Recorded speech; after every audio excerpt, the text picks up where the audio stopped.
Hello, this is Specialist Duffy, and today we will be learning about selecting a movement route using a map. So, terms and references. Some very important terms that you need to know straight off the bat would be checkpoints and backdrops. Why is this? Well, here we go. Checkpoints.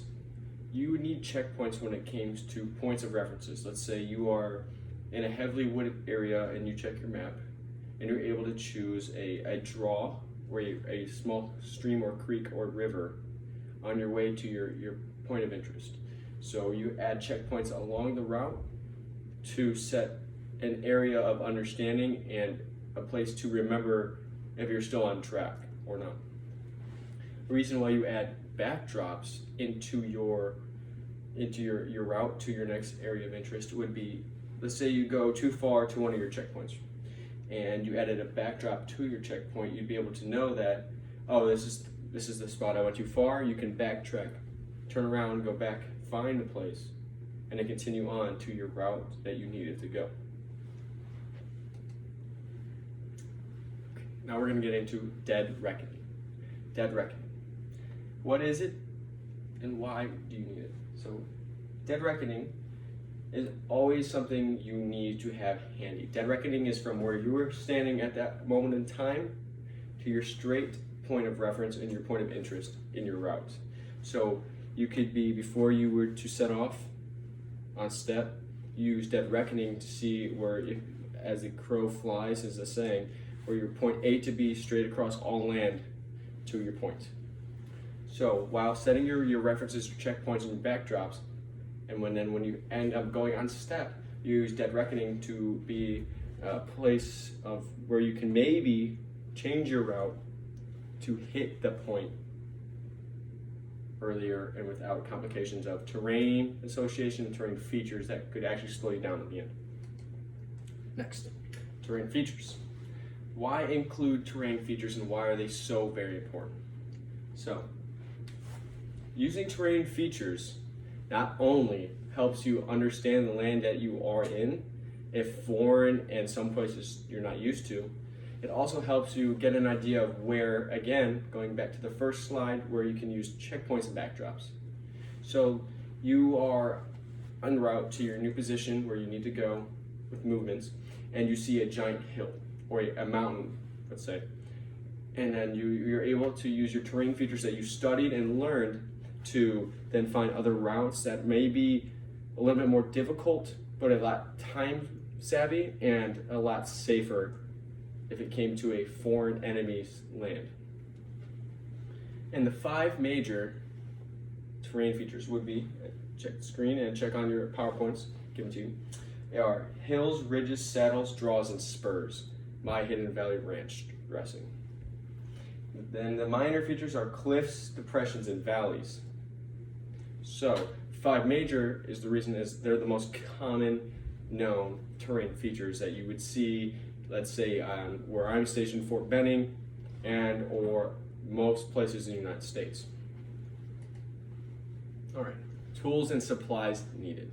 The tools and supplies you will need for using a route movement on a map and or when you actually step off would be,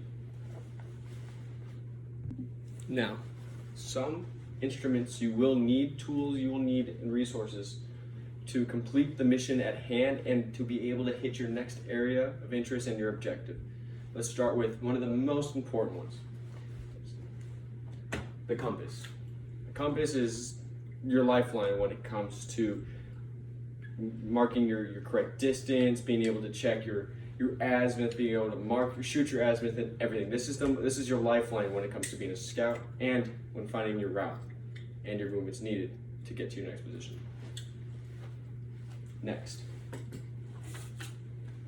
a protractor. Why you would need a protractor is when you're looking at your map and you have to get your grid coordinates and get everything in line to complete your mission, you need to be able to get the correct azimuth. So much goes into this and your compass that without these tools, you'd be lost. Now, the pen and the pencil. And your notebook and a other small notebook you could use closer and easier to pull out without making so much noises and distractions while out on mission or out of the wire in a hostile environment. The reason why I prefer a smaller notebook is if we come to the back pages,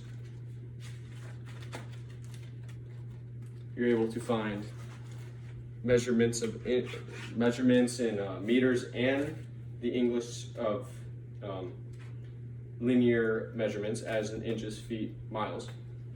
Which also, you find map scales and easier tools to measure your map scales other than looking at your own map and seeing how hard it is to read those. And it comes with measurement tools for that. So the reason why you would want to use a smaller notebook, you can also take notes and always be able to pull them out at the same time without having to rip through everything. You're able to easily tear these out and have grid coordinates on what you need on this. So as last but not least, you need map marker pens. Why, you may ask? So you need map marker pens to easily be able to mark where you are, mark your checkpoints, your backdrops, and then your area of interest. Use different colors, of course, and always use the ones that you're. When it comes to your points, use permanent. And then when it comes to your lines, your travel lines, you're going to have to use something that is less permanent, something you can erase if you're messed up, and if you need to come back or forward.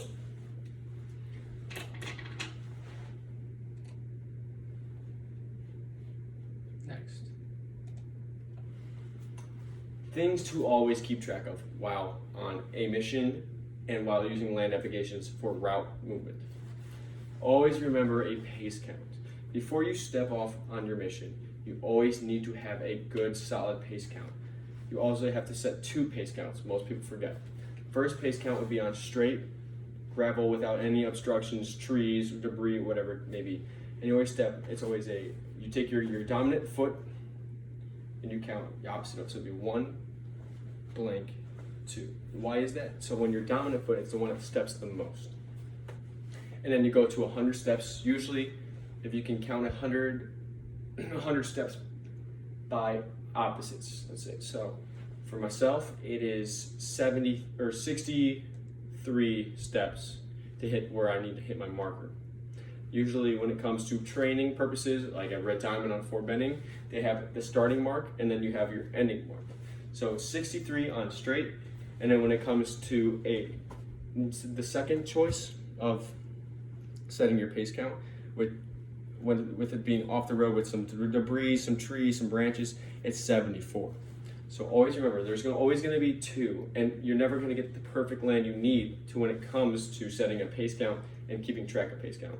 Another thing you can do when you hit the mark it took you to get from your start to finish, you either can get stone, some like pebbles, some branches.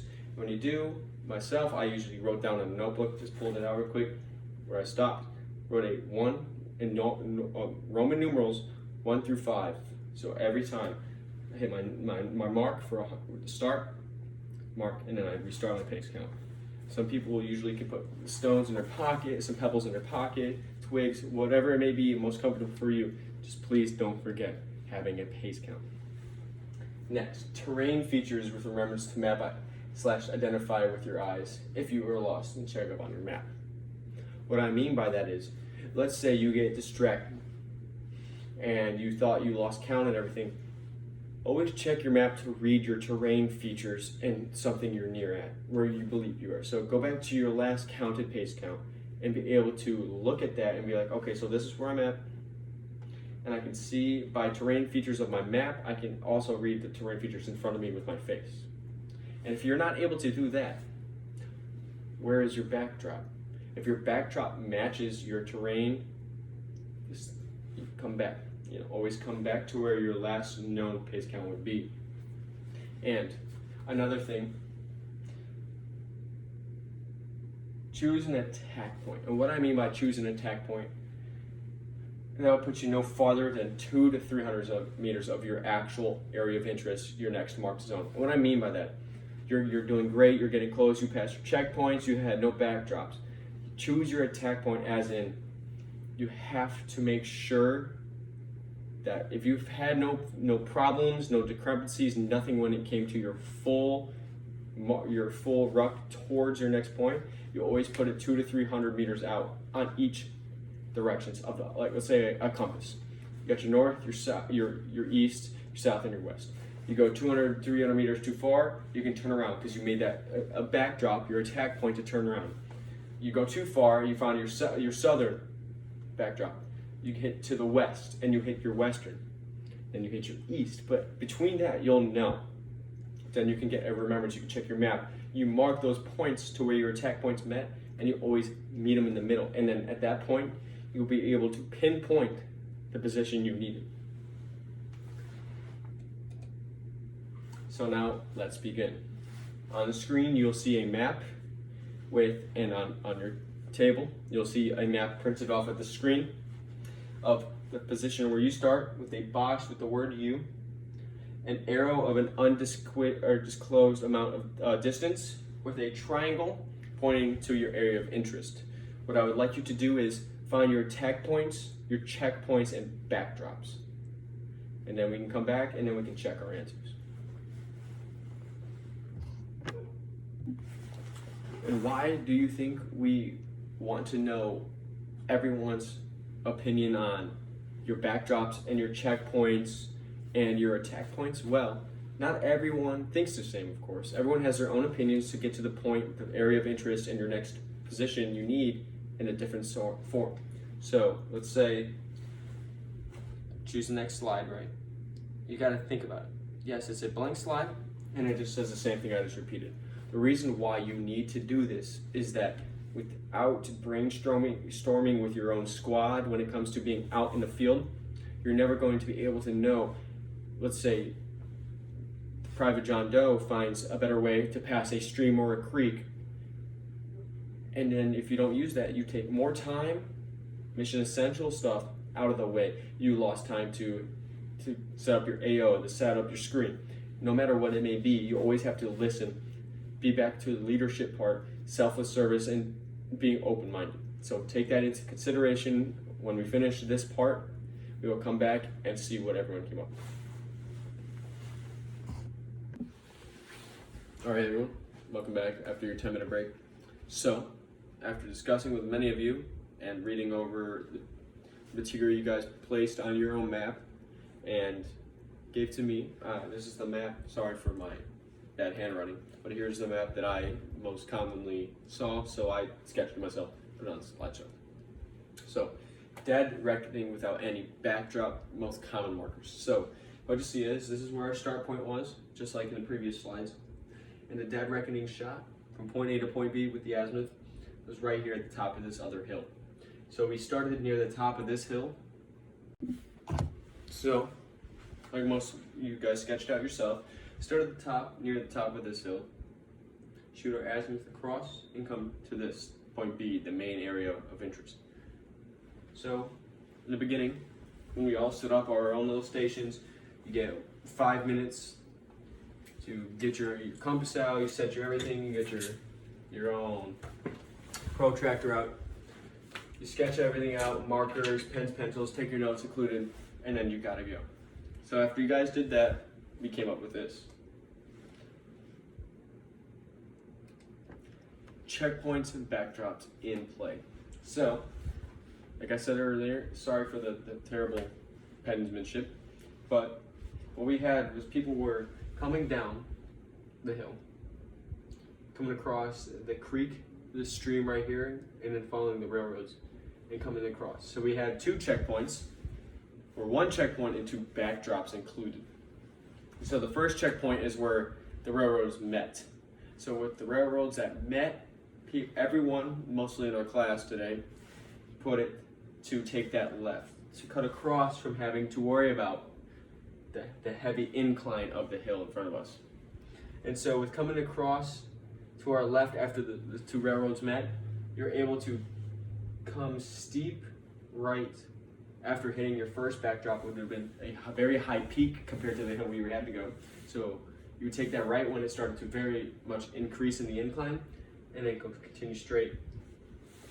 Where it would finally make a pointed mark, aka called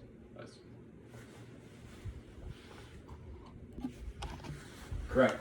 the spur. So with that in mind, most people think that terrain features and being able to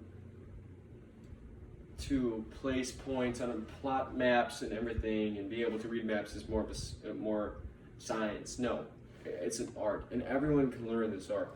You got to take your time. This is not something you can just easily sit down and do. Everything you have to learn it. Yes, it's not always simple, but it's an art. In art, everyone can learn. Everyone can learn how to draw, even if it's not great, like you can see on my penmanship. Everyone has the ability to learn it, and it depends on the person to who can easily be able to teach.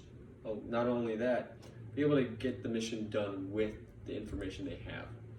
You got to be able to plot points, be able to read azimuths, shoot azimuths, be able to give information back to the commander, going through the scout handbook that you have.